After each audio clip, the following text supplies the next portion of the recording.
Aksi Kamis itu udah berhenti demo di istana gitu. Oh iya? Ini ya pertama secara psikologis lu kita analisa nih. Iya, gimana? Pak Yandri ini kan baru kalah pileg ini. Masih gue yakin itu saat ini kondisi Mayor Teddy bingung itu. Kenapa retreat kemarin pakai dana uang Pak Prabowo pribadi? Assalamualaikum warahmatullahi wabarakatuh. Selamat datang kembali di channel Pro Politik. Masih bersama gue Dendi Herdianto dan rekan gue Haikal Sani Arjuna. Seperti biasa kami akan selalu membahas topik seputar sosial dan politik terkini. Dan ya pertama kita ucapkan selamat atas pelantikan Bapak Prabowo Subianto. Selamat dan Bapak Gibran Rekabun Raka ya. Selamat menempuh hidup baru sebagai seorang presiden. Semoga adil makmur sentosa kita. Semoga adil makmur sentosa. Ya presidennya diangkat, tapi menterinya rasanya ada yang kurang ini ya, kurang beretika nampaknya ya, beberapa menteri ya. Ini terlalu cepat bekerja aja. Terlalu cepat bekerja ya. Terlalu cepat bekerja Bapak. Iya, langsung ada kesalahan di beberapa menteri nih. Ada 3 menteri yang kita catat ada melakukan kesalahan ya. Satu ada Kemendes Desa ya, Yandri ya. Dengan kop suratnya, iya, dengan kop suratnya mengundang mengundang untuk haul ibunya, tapi pakai pakai kop suratnya Kemendes ya, dan disinyalir itu adalah digunakan untuk kampanye sebenarnya, kampanye istrinya yang merupakan calon wali kota kepala daerah.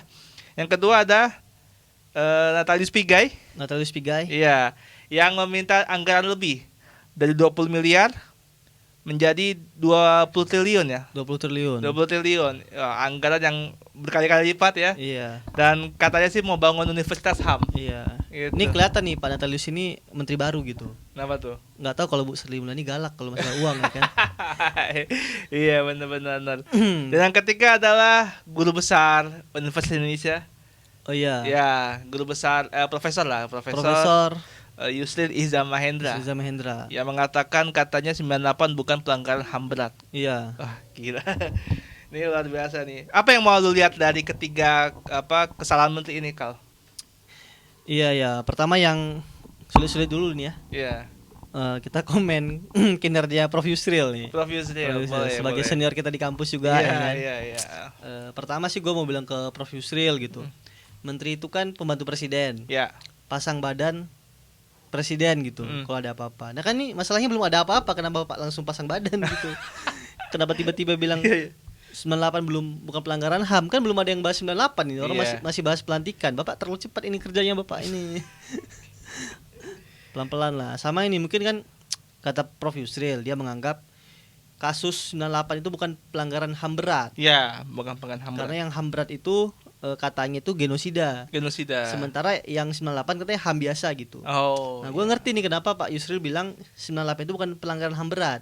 Ya, kenapa tuh? Karena menurut dia itu bagi dia itu ringan aja karena waktu dia lagi di istana ya kan. Lagi nemenin Pak Harto gitu. Hidupnya lagi ringan-ringan aja waktu itu, belum berat itu kayaknya ya. Agak ngeri nih. Iya. Cuman kan gini ya, kalau terkait statement Pak Yusril ini, pertama, kita ini kan negara yang punya sistem pemerintahan. Bapak ini kan pakar tata negara juga gitu. Kan udah ada namanya Komnas HAM. Dia udah mendefinisikan pelanggaran HAM berat di Indonesia itu apa aja. Ya. Salah satunya kan 98 ya? Ya, 98. Dan ada 4 lagi tuh yang ada di Aceh itu. Ada yang Simpang KKA, Rumah Gedong, yang di Melabuh sama apalah itu, ada 4 yang dari Aceh gitu. Menurut gua sih ya harusnya ya sebagai menteri yang menteri baru ini, yang bukan kelanjutan pemerintahan sebelumnya, menteri baru tuh harusnya ngasih harapan baru gitu. Iya. Jangan langsung bikin mood publik jelek. Ini kan mood publik langsung jelek ini. Nggak ada harapan sama sekali gitu ya kan. Walaupun sih memang, lu tau aksi Kamisan gak sih? Tahu. Nah, aksi Kamisan tuh udah berhenti demo di istana gitu. Oh iya? Udah berhenti? Karena dulu kan esensi aksi Kamisan itu kan minta presiden menyelesaikan kasus 98. Nah, oh iya. Sekarang kan presidennya Pak Prabowo gitu. Iya. Lah, bubar gitu. Gitu. Tapi emang berhenti ya, nggak jalan ya sekarang. Intinya sih ini dia berhenti mengirimkan surat ke presiden gitu. Oh iya. Sebenarnya aksi Kamisan tuh ada kemajuan menurut gua, harusnya. Iya. Dulu kan dia minta presiden manggil Pak Prabowo. Iya. Ngirim surat ke presiden. Nah, sekarang langsung kirim aja ke Pak Prabowo ya kan. Iya, langsung ya. Iya, usut tuntas tuh. Tapi itulah. Cuma masalah HAM ini kan menurut gua kan kalau hukum aja tuh ada istilahnya ini kan. Apa yang kadaluarsa itu, Den? Ada istilah itu P21 atau apa gitu. Yang udah 5 tahun itu berhenti atau 10 tahun udah kadaluarsa gitu. Nah harusnya kan HAM ini bukan harusnya ya, cuman HAM ini juga kalau udah terlalu lama kan barang buktinya hilang, saksinya meninggal gitu. Makin lama dia makin sulit untuk bisa diselesaikan gitu. Berarti lu setuju ini dihapuskan? Bukan, maksud gua ada tantangannya menyelesaikannya. Ada ini apa namanya, penegak hukum itu pasti punya tantangan gitu dalam melaksanakan ini. Tapi semangatnya jangan dipadamkan. Rasa keadilannya nggak boleh dihilangkan. Tentu kita menuntut keadilan seadil-adilnya dong ya. Sedih loh, gua kalau boleh cerita nih ya. Salah satu anggota keluarga gua, paman gua, itu jadi korban tau. Oh iya? Waktu masa darurat sipil di Aceh itu, DOM, darurat operasi militer itu, paman gue ini sama salah satu aparat gitu, di ini, iya, gitu ya kan, dan keluarganya dan kami belum dapat keadilan sampai sekarang gitu.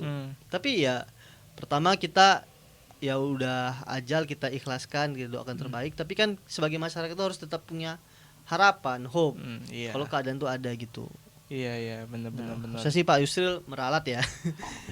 udah diralat kan ya? Iya, kalau dari visi sih. Karena dia mau membahaskan ini konteksnya beda gitu. Iya. Ya tapi ya kita sepakat ya tentu ya. Publik juga sepakat bahwa 98 itu bukan pelanggaran HAM biasa, itu udah HAM berat ya. Iya. Oke, terus yang selanjutnya Kal, ada tadi Yandri. Pak Yandri Susanto ya. Kemendes. Gimana nih Kal? Ini ya pertama secara psikologis lu kita analisa nih. Iya, gimana? Pak Yandri ini kan baru kalah pilek ini. Waduh. Baru kalah nyalek dia. Iya. Dia kan satu-satunya harapannya ini istrinya nih lagi nyalek. Iya. Ikut pilkada kan. Iya, ikut ya. Mungkin dia lagi berusaha gitu untuk biar nggak kalah kedua kalinya mungkin. Cuman inilah kalau Pak Yandri kan menurut gua lagi-lagi ya. Harusnya ini menteri-menteri Pak Prabowo ngerti nih gitu. Ibarat kata nih baru jadi dilantik ya kan. Ngasih tone yang positif lah ke publik gitu, biar ada harapan gitu. Jangan di awal-awal udah bikin kesalahan. Ini kalau di kabinet Pak Jokowi yang kayak gini nih, ini terjadi di akhir masa jabatan ini biasanya ini gini. Kalau Bapak baru udah di awal jabatan udah kayak gini gitu. Tapi salah lah itu menyalahgunakan institusi negara. Ya, fasilitas negara. Kayak simbol-simbol kementerian gitu kan. Harusnya jangan dilakukan lah. Iya. Dan Atelius Pigai mau bikin universitas nih. Gimana Kak? Bikin universitas ya? Iya. Kayak mana ya Pak Natalius Pigai ya? Kita tuh butuh HAM itu ditegakkan gitu. Keadilan itu ditegakkan, bukan bangunan ditegakkan. Aduh. Gitu. Bapak bikin bangun gedung-gedung tinggi gitu. Lagian juga ini kalau Bapak bikin fakultas universitas HAM ya. Iya. Terus kampus-kampus yang punya jurusan ilmu politik tuh tugasnya apa gitu? Iya. Di semua kampus yang ada jurusan ilmu politik itu ada mata kuliah HAM-nya. Kayak di gua nih di Politik UI itu ada mata kuliah HAM. Ada mata kuliahnya ya. Yang ngajar tuh gokil-gokil tuh dari Australia, dokter dari Australia. Ibu Siti Lestari Wahyuningrum. Banyak lah gitu, mantan-mantan Komnas HAM juga gitu. Di hukum juga ada masalah bahas HAM gitu. Menurut gue sih kurang relevan kalau bikin kampus baru gitu. Kecuali gue dijadiin dosen ya. Iya. Mungkin kalau bicara soal fakultas HAM ya itu pun juga masih perlu dikaji lagi ya, karena nggak perlu, udah ada politik sama iya, hukum. udah ada politik juga, ada politik, ada hukum yang bisa masuk ke situ ya mata kuliahnya. Kalau langsung ke universitas kayaknya wah ini terlalu ini ya. Cuman gue bisa ngebaca nih arah tujuannya bikin kampus HAM ini. Gimana tuh? Pak Prabowo ini kan pengen memperlihatkan dia ini peduli sama HAM. Oh. Dia bikin kementerian HAM, kampus HAM gitu. Yang berham-ham itu dibikin semua gitu. Ini gue lagi cari punchline-nya nih. Jangan sampai boleh Pak Prabowo bikin kampus HAM, kementerian HAM gitu. Jangan sampai bikin itu apa? Nggak dapet dan nyerah.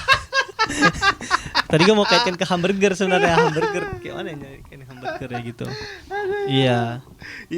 Paling itu sih Bapak kalau mau negakin HAM gitu kan.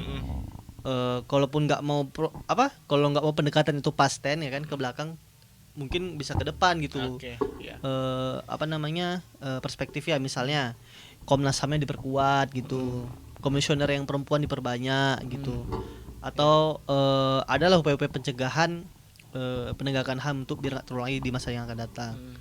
Oke. Ya itu pesan kita buat ketiga menteri ya, semoga bisa memperbaiki ya teman-teman ya. Nah, masuk ke menteri-menteri yang lain ya, semoga juga tidak bahasanya apa ya, kalau bahasa ininya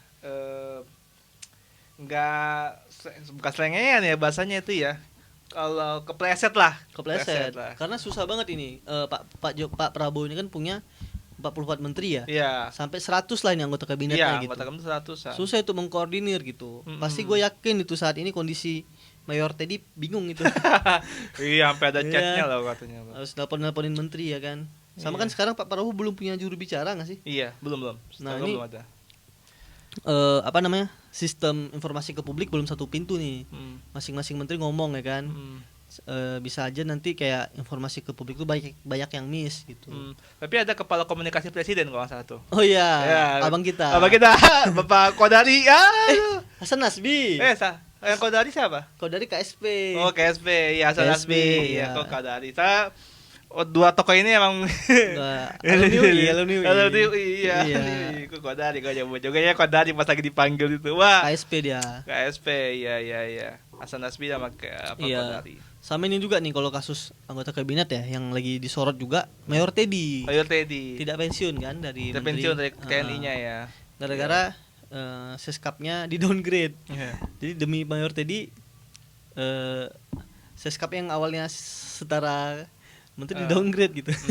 Iya, apa-apa. Biar Mayor Teddy bisa jadi seskap tanpa pensiun ya. Karena kan masih mayor kan jabatannya kan belum worth it lah, minimal Brigjen gitu kan, apalah gitu. Brigjen. Oke, case close di bagian menteri ya. Kita berharap kementerian selanjutnya bisa mengambil pelajaran, mengambil hikmah dari kejadian ini ya. Jadi enggak terkepleset lah. Gue mau bahas ini tahu sebenarnya Kementerian Perumahan Rakyat. Kenapa tuh? Oh Pak ini dulu kita bahas alumni kita juga ya. Marwar Sirait dulu.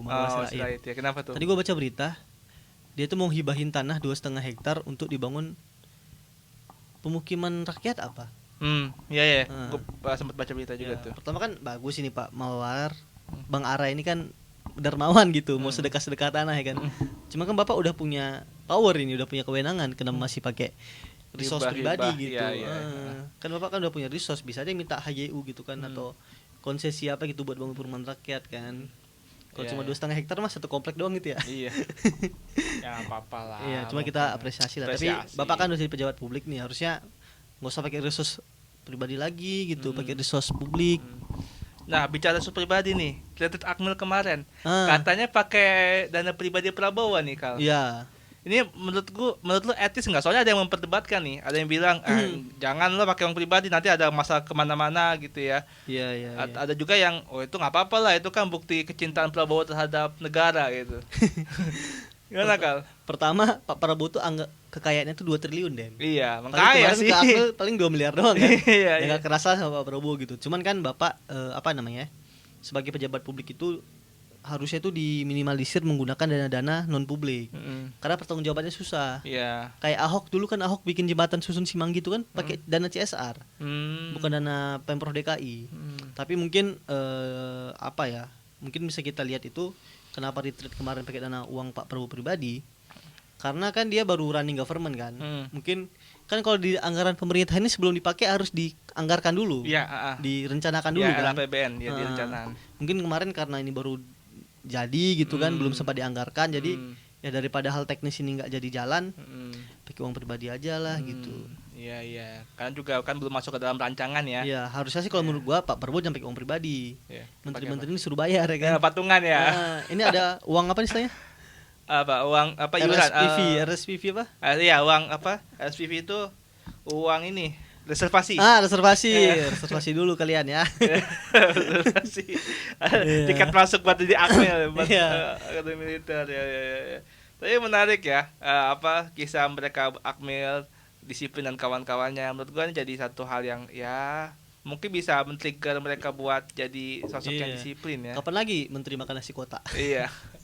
Makan nasi kotak gitu. Iya. Mana menteri itu baik yang ningrat kan? Iya. Kayak Tuku Rifki itu, Rosan Ruslani ya kan? Iya. Seumur hidup kayak nggak pernah makan nasi kotak itu. Anak orang kaya ya kan? Iya. Jadi menteri makan nasi kotak ya udahlah.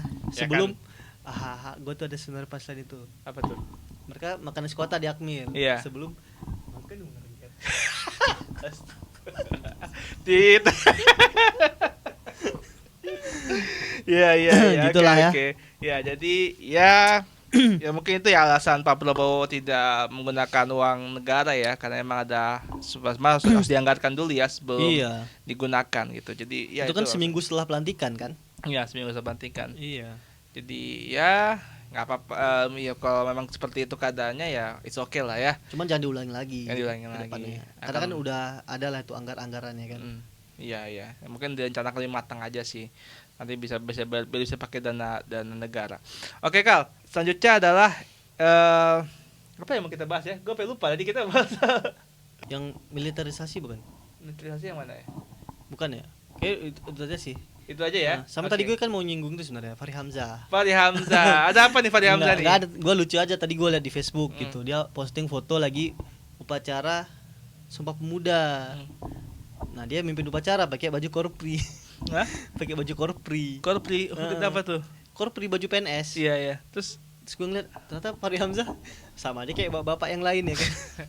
Emang Fahri Hamzah bukan bapak-bapak. Nah, dulu kan dia kan waktu di DPR kan keren ya kan. Oh iya. Kenapa pakai jas aja ini? Iya. Gitu pakai baju korpri kayak bapak juga. Ini kayak tetangga gua juga ini yang PNS gitu. Iya. Itulah. Cuman Pak Fahri Hamzah kenapa jadi wakil menteri perumahan rakyat ya? Ya, kenapa tuh? Padahal dia dulu kan bahas isu hukum, korupsi ya kan. Fundraising juga ini dia.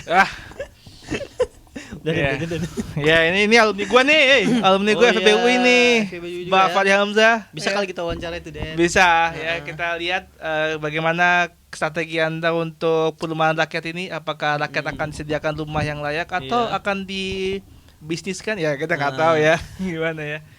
Oke, ada lagi Kal? Itu aja. Paling gua mau mengingatkan ya, kalau bukan mengingatkan ya, maksud gua menurut gua pribadi nih, kalau menteri awal-awal dilantik jadi pejabat publik itu harus ngasih harapan baru. Bikin mood publik itu bagus lah gitu. Seenggaknya walaupun kita udah tahu ya bakal gitu-gitu aja, tapi seenggaknya kita adalah harapan sedikit gitu akan adanya perubahan dan perbaikan. Gitu aja sih kalau dari saya. Oke teman-teman semua, itu aja perbincangan kita terkait dengan isu sosial politik. Terima kasih teman-teman, makasih banyak jangan lupa atas subscribe waktunya untuk menonton video ini sampai habis. Semoga teman-teman gak bosan untuk menyaksikan dan memantau channel ini. Silahkan share seluas-luasnya bila mana teman-teman merasa bahwa channel ini bermanfaat, memberikan edukasi, memberikan insight buat teman-teman semua untuk memahami isu sosial politik terkini. Dan teman-teman jangan lupa untuk mengajak temannya juga untuk subscribe channel ini. Karena pertama subscribe itu gratis, nggak dibayar teman-teman. Kita nggak menagih apapun dan teman-teman dapat pahala nggak kalau subscribe? Insya Allah dapat pahala kalau teman-teman merasakan manfaatnya di sini ya. Insya Allah ya.